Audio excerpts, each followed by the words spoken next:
हीरोगिरी ये पीने में नहीं है, ये देने में।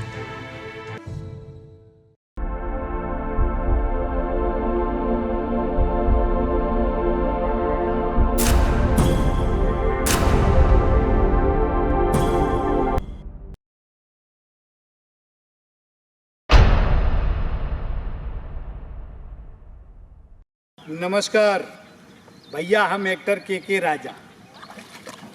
हम दीपक दीवाना हाथ जो के आपके नमस्कार करता नहीं। नमस्कार प्रणाम, हम सनी। नमस्कार प्रणाम भैया लोगन, हमार नाम विशाल। हमारे कहानी में हमारा नाम धर्मेंद्र है।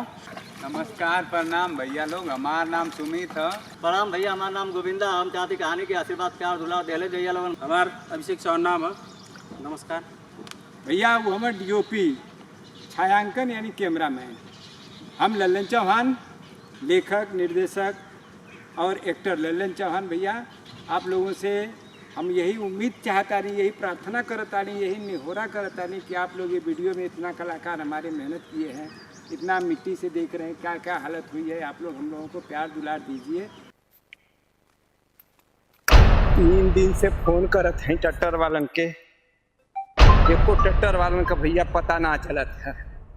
हेलो हेलो, हमार खेतवा जोते कर लो। अरे भैया क्या करबा, जनता हवा कि लेव लगाओ कि हमसे दुनिया भर का इस समय। अरे भैया हम खेतवा में खड़ा हैं तो के 3 दिन से हम इंतजार करत हैं कि भैया टट्टरवा लेके यहाँ खेतवा में। भैया पैसा हम ना देब का? पहले से काम करा थी तो उनकर पहले करम की त्योहार करम। अब भाई 2 दिन से आल हवा, अब त्योहार थोड़ा नाम करम। पहले जेकर कमुआ उनकर कल ही बात त्योहार करम। मतलब जेकर ज्योति ना बोई ना वही पहले कमुआ कैले के बाद ना त्योहार कमुआ होई। इंतजार करे। लेकिन 3 दिन से तू टट्टर जो ना लेके आवत है यही तो भैया तो मत लेके आवा टट्टर जा। ठीक।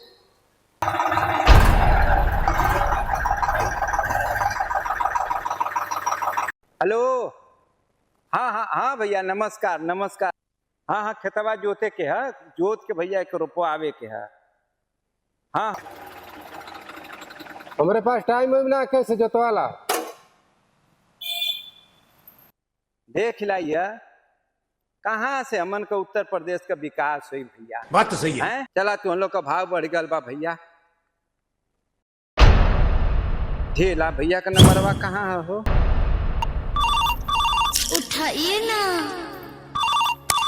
उठाइए ना, अरे उठाइए इतना ना, लल्लन टाप बम्बैया का फोन आ गई ले भाई, क्या बात उठाइए है? ना। हेलो हेलो, हाँ भैया नमस्कार नमस्कार। अरे ढेला भैया कहाँ हवा हो? हमेशा हाल चाल लेते रहे भैया। तुम देखा हमारे तन कोनो टट्टर उट्टर वाला मिला तो तेन लेके आवा था भैया। अरे भैया का बताई, आजकल जानत ना अब टट्टर वाला जीवन है ना, सबके चीन के खेते में जात हमें आ जेकर दावत हमें स, जेकर काटत हमें सो वही के जोततो हमें स। इहो कोनो बात है भैया? बुझाला कि लेउआ का पैसा ना ले लो का? दंवरिया का पैसा ले लो तो लेउआ में जोती तो कर पैसा ना ले लो? तो घबरा मत भैया, घबरा मत। अब हमके फोन खैले हवा तो जनते हवा हमके एकदम। अब तन को मत घबरा भैया, हम ट्रैक्टर लेके अभी तुम्हारे खेते में हम आ जाई। ठीक है भैया, आवा खेतवा में है ही हम। कहाँ आवे क्या, कौन है खेते में? अच्छा कलचौरा वाला। ठीक है भैया, ठीक है। हम अभी एकदम बात करते हैं, सुनील से बात करते हैं और तुरंत जो ना कि हमके एकदम खेतवे में लेके आ जाते हैं। ए भैया तनी से खर्चा पानी समझा। हाँ भैया, हाँ लिया क्या हुआ भैया? अरे क्यों दो पैसा ज्यादा नरम गरम भैया, 150 ज्यादा दे दे। हाँ लिया क्या हुआ भैया, लिया क्या हुआ? हम खेतवा में हैं ठीक है, आवा। ठीक है भैया, आवत ही। चला तू हम लोग का भाव बढ़ गल बा भैया। माँ के गांव में फंस गई नहीं भैया। ऐसे अच्छा खेती बाड़ी छोड़ के ना शहरिये में भैया 2 पैसा कमा, इतनी मेहनत कराए आज खरीद के खा ली। उतनी जितनी पूंजी खेती बाड़ी में लगावेला आदमी, इतनी इनके अड़ुआ पे तेल लगावा, उनके अड़ुआ पे तेल लगावा, रोपे खातिर के। सुनील भैया बम्बई वाला अपने के बड़ा चलहाक बुझेला सा, मगर ही ना जानता मैं सा कि हमन का गांव वाला है जा खाटी दिहाती अजय के काटल जाई लहर ना आई। और सुना खेत गहरे मत ढेर जोतिया, ऊपरे ऊपरे जोत लिया, ठीक ना। अरे लल्लनटा पवे लल्लनटा। आ सुन ल, जोताई का पैसा जौन ऊपर से मंगी हा उनमें हमके पूरा चाहिए, ठीक ना। खूब चाप के पैसा मंगी हा, तनको हिचकी चाहिए मत। देखा हुए खेत लौका था, हाँ तो भैया जानकारी ना हो के उनके, और चाप के मंगिया एकदम जोताई। हाँ देखा हुए लौका था, मैं देखा हुए। हाँ बस भैया आ गई ले जा, आ गई ले जा। अरे देखा था कितना परेशान हमें ना, खूब चाप के मंगिया। चला चला चला। सुनील भैया आपका बहुत बहुत धन्यवाद भैया कि जौन तू आज जौन है हमारे खेत जोते खातिर आ गईला। ई गांव में जौन ट्रैक्टर वाले भैया ना कोनो बोलत हो हमसे दंवरिया ना करौले, हम हमसे गहुंगा ना रोपोले हो, तो तुआर कैसे हमन। अरे भैया तनको मत घबरा, सब काम हो जाए तुआर। अच्छा ये बतावा हाँ भैया कि ई खेतवा जब जोताई हाँ तो रुपाई भी। हाँ भैया हो रोपहू खातिर के आदमी। तो ई बतावा कि रोपहू खातिर आदमी चाहिए ना। हाँ भैया हाँ एकदम आदमी हमें कि हम जुगाड़ ना करी। भैया एकदम हमरे पास केहू ना, हम ही अकेला ही जनता बा बम्बई रहीला, कुछ खेत वेत में काम न करीला। अच्छा। मेहरारू घरे जौन लेके राशन पानी चढ़ल बा, तब हम रोपहू वालों के व्यवस्था अरे एकदम हम जात हई। हाँ देखा रोपे वाला एकदम टपाटप रोपेला सा। हाँ भैया जाते जा हम तैयार करके ठीक लेके आवा। ए सुनील भैया एकदम जोता जैसे एकदम लगे कि हाँ खेत जोताई है। ठीक है हाँ जाते हाँ भैया चला। हाँ भैया अपन जोता भैया था भैया, तू जल्दी लेके आवा था। हाँ हाँ लेके आओ भैया जल्दी। हाँ तबले जोतत में हम हाँ। लेके चल आई। हाँ भैया ठीक ठीक।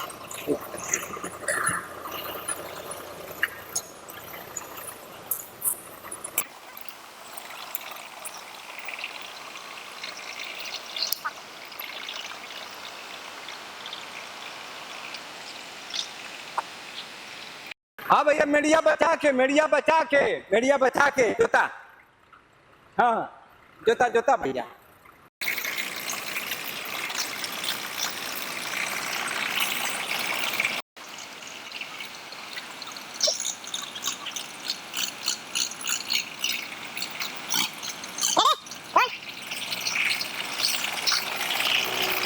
भैया तेन को ठहरी ना छूटे के चाहिए।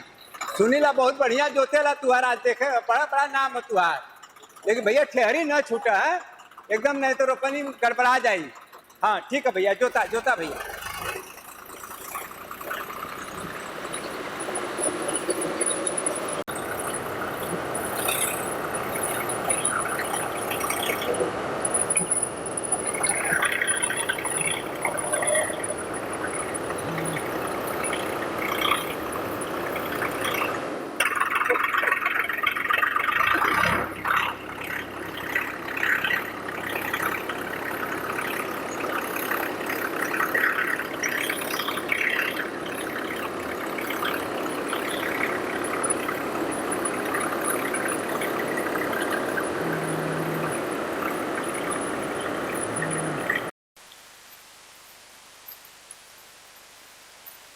का भौजी रोक उप गल कि ना?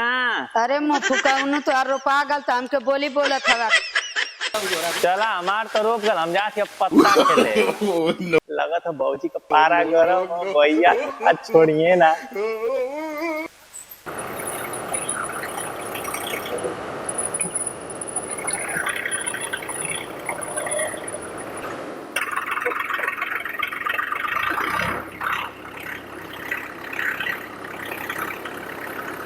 रोपनी हो गई, हमारा बहन सही ना भाई। हम घरे का देखें कि बाहरे का लैकन देखें, जिंदगी भर बम्बैया कमाई। का हो मुँह फूकनू? अरे खेतवा में यही तक खड़ा रहा बा। अगर आज खेत जोतायल ना रोपायल ना तो घरे आके सबके बनैया खियाई। तो आई के आज जाके बना खिया पड़े मुँह फूका नहीं। जो जो जो यहाँ से जो, नहीं तो एक को पद हम छोड़ब ना, बहुत बर्दाश्त करत नहीं तो के। जो जो भाग। एक बार खेत जोता उता के रोपा उपा के तो घरे आइया। अरे बड़ी बदतमीज बारे, ये हमारा मेहरारू हो कि कौन और का? हे भगवान, ये कहाँ से हमारे कुंडली में नालायक मेहरारू मिल गई है? ये कोई इज्जत ना छोड़े ले। एक तो 3 दिन से खाना ना दिले है, हैं? कहले रोपा जाई तब खाना मिली, रोपा जाई तब खाना मिली। लइको ससुरा उपवास हम हैं? मुंह देखे लाख रहते और पता न का रहती। बड़ी मन बड़ी है, पता न कैसे कर बाप महतारी एक पैदा कर कितनी बढ़िया कैले हम हैं?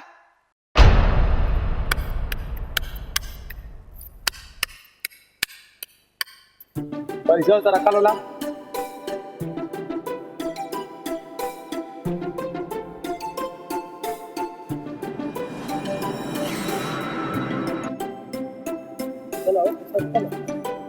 चला चला जल्दी। हाँ ला इधर। चलो चलो।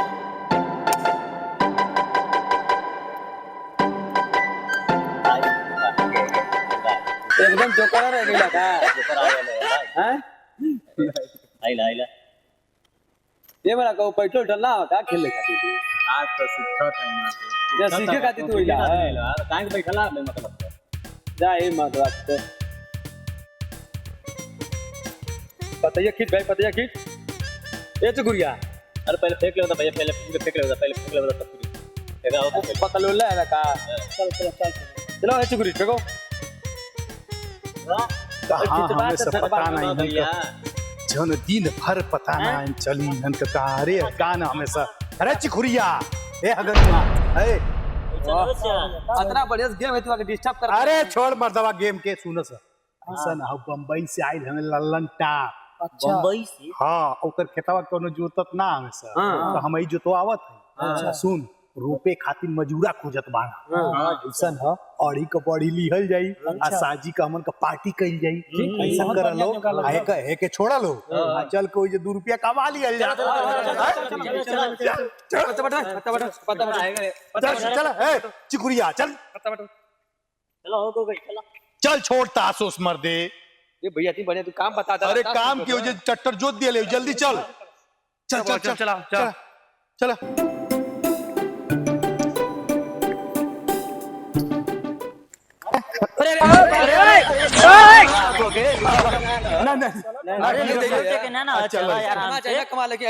अरे पैसा कमाए का समय है, चल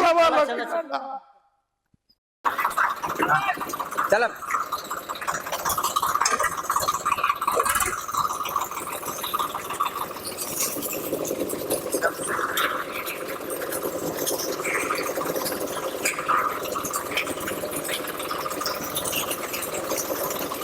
आजा आजा।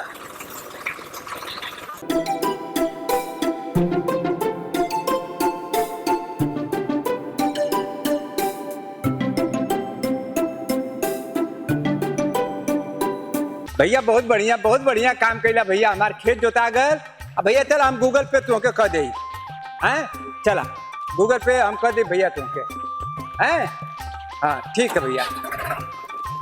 अरे हाँ ढेलो भैया आ गई ना। अरे भैया हाँ आई देखा है, चिंता मत करो, शादी का मिल जाई। जा जा ठीक है भैया। भैया अल्कोहल आ गई लिए रोपे। अरे भैया बहुत बढ़िया काम कैला अरे खातिर एकदम हमन का जिंदाबाद है। अरे ढेला भैया बहुत बढ़िया कैला, सबके लेके आ गए। अरे ललन भैया का बताई, हाँ भैया। हम लोग के रोपनी छोड़वा के हम लेके आवत है।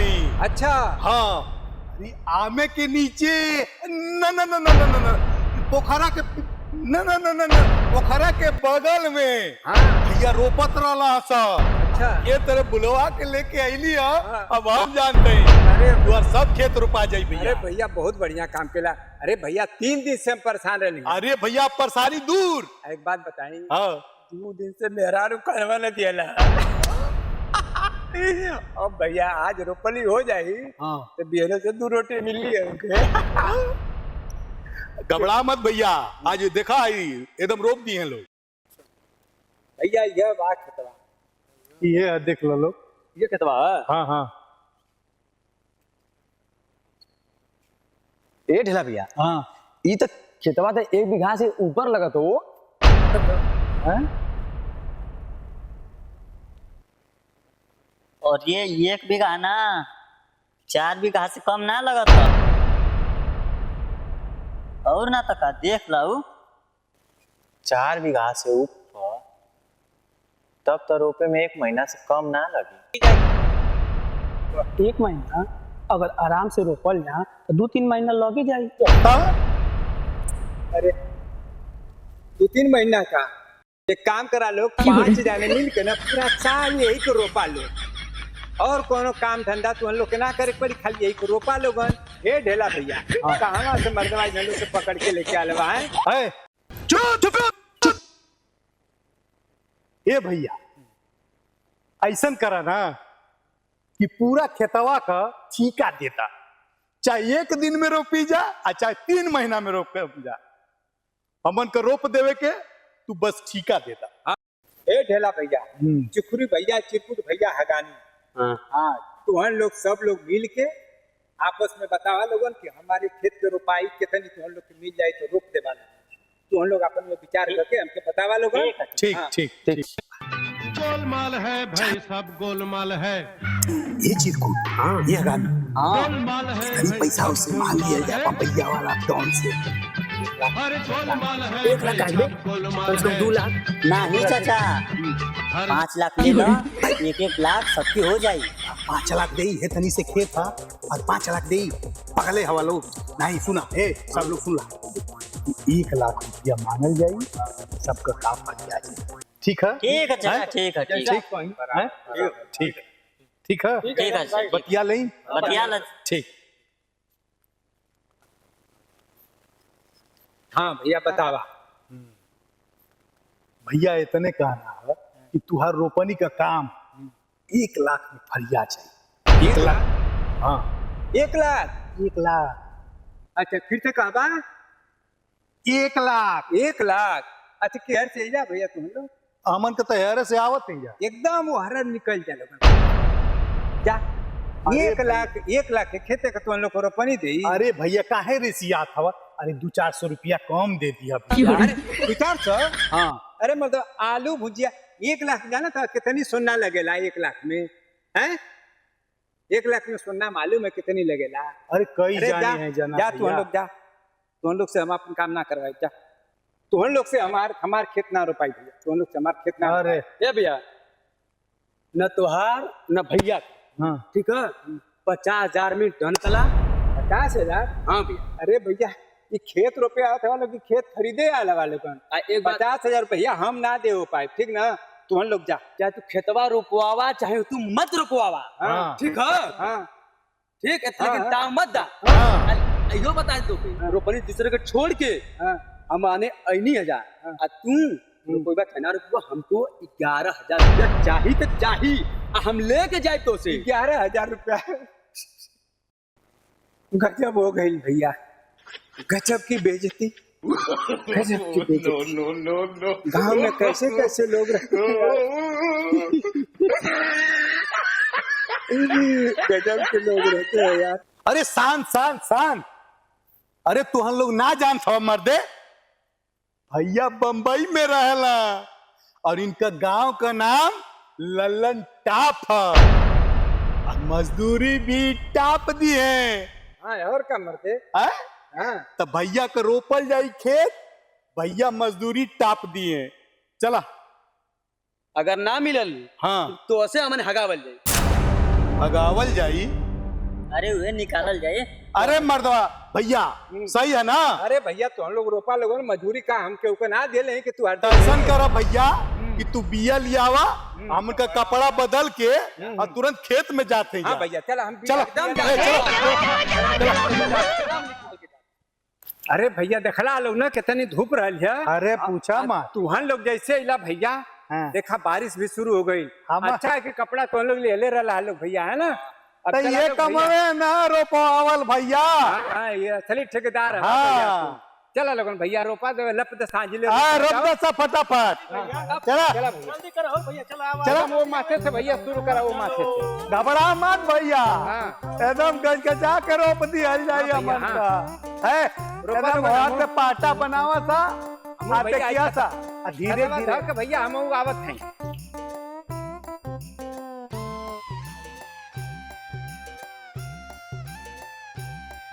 चल धान रोपे रनिया सिवनिया में। तनी दूरे दूरे रोपा सा फट से हो जाई, बतियावा सा कम रोपा सा ज्यादा। चल धान रोपे रनिया सिवनिया में।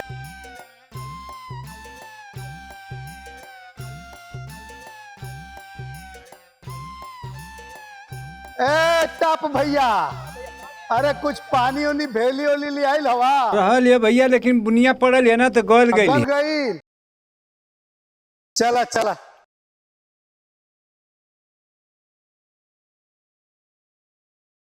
हम पानी पी के आवत हैं, तुहां लोग रोपा लो। हाँ ला भैया।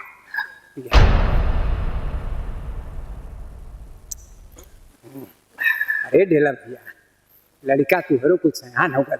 हाँ काहे ना मर्दवा हमारे सफवा लगा के थोड़ा बम्बई में ले जाके काम पे लगा दी। लइकवन के हाँ का करिए सर? अरे मर्दवा कंपनी में लगा दी, बहुत हमार जान पहचान है। आ कोनो कंपनी में लग जाइए, जिंदगी संवर जाई मर्दवा तू नहीं। ये भैया जब कहत।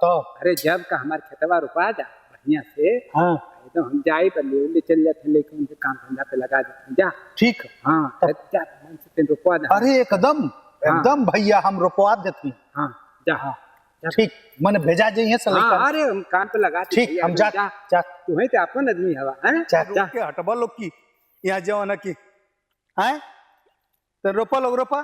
ठीक है भैया, हम आवत हैं सब पानी पी के। हाँ जा जा जा कपस मेहनत ये देखा देखी प्यास लग जाता है भैया, बस 2 मिनट में आवत भैया, बस 2 मिनट। फिर भैया बहुत प्यास लगा। हाँ पिया पिया। अभी जाके आराम मिलेगा। हाँ तो आराम मिलल मर्दवा। ये 10 पैसा खेते खाती नहीं खाओ खातरा ला लोग। अरे हीरो ला खवा लोगन, फिल्म उलम बनाई ला, कहीं काम दे दे तू के मर्दवा। अरे भैया भैया भैया। हाँ तो मन से करिए, आपन समझ के हमार कम्मा करवा दे के चाहिए। ठीक है भैया, एकदम एकदम कहीं ना कहीं हम तुम लोग के काम सेट कर दे ना। ठीक है ठीक है। जा इन बढ़िया से रोपवा हम। ठीक ठीक है ठीक। जा। धान रोपाए सखी धान रोपा हो, गावा सरे सनी सनी तू आगे नहीं भैया, आगे नहीं भैया, आगे नहीं। संघावा धान रोपा हो। आवा चुकरी भैया ला।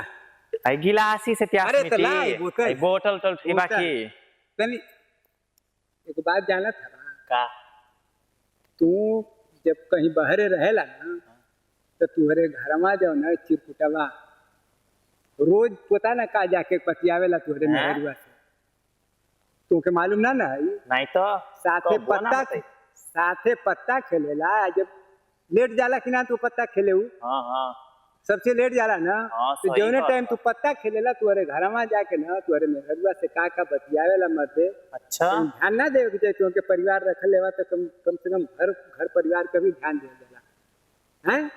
खेत हमार रोपे के है, इतनी झगड़ा करत रहला लोग। अपने घर का बात देखबन करबा। जा जा तुम खेतवा मन से खवा। हां पानी का फुटकल के मुर्गा बनावल जाई। हां सब जानी मिट्टी के खान जाई। तू हमरो पे पानी पीछे बियावा इतने है का? बचल अच्छा जल्दी क्या। अरे लइका। हां ठीक बा। हां ले पानी पी। अरे पिया ती पानी। हां ओही से गिलास धइले हवा। अरे जितना हवा उतनी बढ़िया तो बटलिए है बेटा। एक तो ले ले हवा। है सुन, हमार खेत रुपये के ससुर 5 लाख रुपया मांगत रहा है। आई ना जाना तो चाचा बम्बई रहेला, तो हम से कुछ फायदा तू ना ले सकत हवा। का फायदा? ससुर हमार खेतवा बढ़िया कुछ देखत रहता। अच्छा। तो साल में 3 बार तुके ले जाके बम्बई घुमौती। एगो रोपनी करे खातिर तू लाख रुपया मांगत रहा। हमार खेत बाड़ी पे काम करवा दिया करता, तो बम्बई 3 बार साल में ले जाके घुमा देती मर्दे। सही। हाँ ठीक है तो। ठीक है जा खेतवा तेरी मन से रोपवा दा। ठीक है टेंशन। बम्बई घुमाई तू के। बिया कम लगाओ लोग, एकदम दूध दाना ढेर होता। अच्छा ठीक है भैया, हम जाते तनी पानी पी के आवत नहीं। कट हो गया।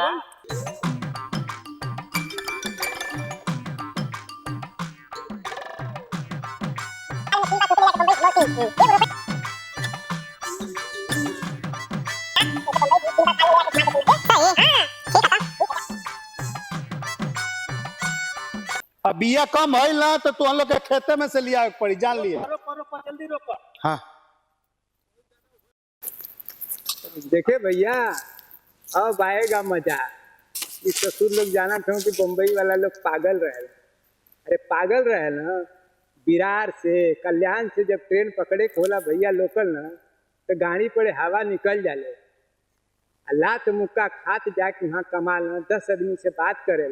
आई गांव वाले हमन के भैया चूतिया समझे ना। बम्बई भाई जे हो बा देखो तो बा भैया गौवा में आवा ना, कहे भैया कहिया खर्चा करवा है। अगर बम्बई में भेटा जाइए तो भाई अपन फर्ज है तुमको सेवा सत्कार करा। तो घाटा तो हम दोनों ओर से हमाना का बम्बई वालन का है।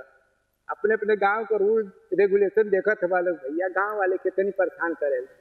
अब देख ला इन लोग के लगौले वाली लकड़ी, अब देखा क्या होता है खेतो रोपवा ले, आ हो सकता कि कुछ पैसों ना दे तो पड़ी।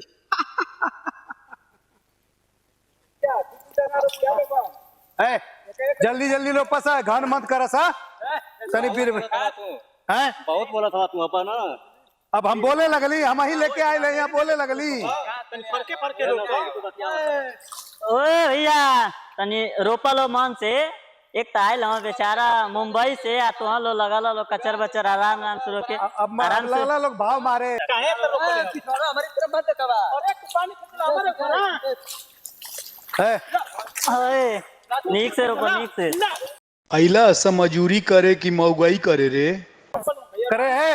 अरे ना मन बस तू अनका है ईमानदार आदमी का ईमानदारी से काम करे के चाहिए, बुझला सकी ना मजूरी करता और जो ना किए। अरे कौन मरला? अरे सारी तू ही मारत है सारे। अरे सारे न मन बेरे, न मर बेरे सारे।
अरे हम पीपी का पानी जाए रे, हमारे साथ गुल्लक था।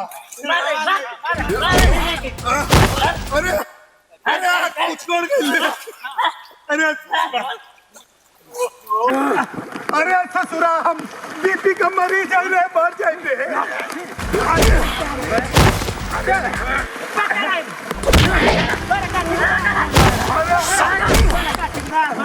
हमारे ससुरा पैसा देते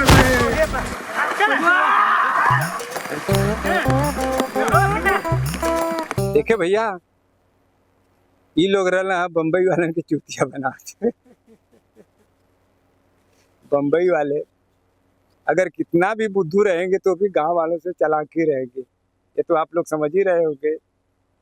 लेकिन ये लोग बम्बई से जे आवेला ना, वो कि गांव वाले समझे कि ई बेवकूफ हम चुतिया हमके खुद चुतिया देखला बनावत रहे लोग। लेकिन इना जानते लोग कि बम्बई में घूमल फिरल आदमी हो, इन्होंने लोग के देखा चुतिया बना दिली और एक तीर से दू निशाना कैले बाड़ी। आप लोगों के समझ में आई या सही रही तो लाइक और कमेंट कर जाई। ये ससुरा सब दिन भर जाके ताश खेले ना, पत्ता खेलिए, जुआ खेलिए, घर का पैसा भी बर्बाद करिए, कोनो काम ना धंधा करिए। अब जौन झगड़ा इन्हन में लगा के जौन मार करौले बाड़ी, कम से कम 6 महीना तो ससुर लोग इकट्ठा आपस में बात करी ना लोग। और जब आपस में बात करी ना लोग तो वहाँ जुआ खेले ना जाए लोग। तो भैया हमन बम्बई वाला हैं जा, बिरार से कल्याण से बदलापुर से ट्रेन पकड़ के हमन कैसे जाल जाला बम्बई में काम करे खातिर के स्थिति आप लोगों के मालूम बा। कितनी धक्का, कितनी मुक्का, कितनी गाली है। रोज लोग ट्रेन से गिर के मर जाला भैया। इतनी हमन मजबूरी में आके यहाँ काम कर जाला। आ गाँव में जब जाल जाए तो ऐसे लोग जो ना हमन के चूतिया बना के खाई लोग है। कई भैया चाय पानी करावा, तनी दारू पियावा है, अपने दिन भर खेली लोग पत्ता। तो भैया लाइक और कमेंट करिए। हम लोग बम्बई वाले हैं। देखिए मैंने गांव वालों को कैसा आपस में लड़ाया, और लड़ाने के साथ साथ मैंने इन लोगों का 6 महीने तक तो जुआ खेलना और ताश खेलना मैंने छुड़वा ही दिया भैया। अब लाइक और कमेंट आप लोगों का मैं देखूंगा कि कितना आप लोग मुझे लाइक और कमेंट करते हैं कि मैंने सही किया कि गलत किया।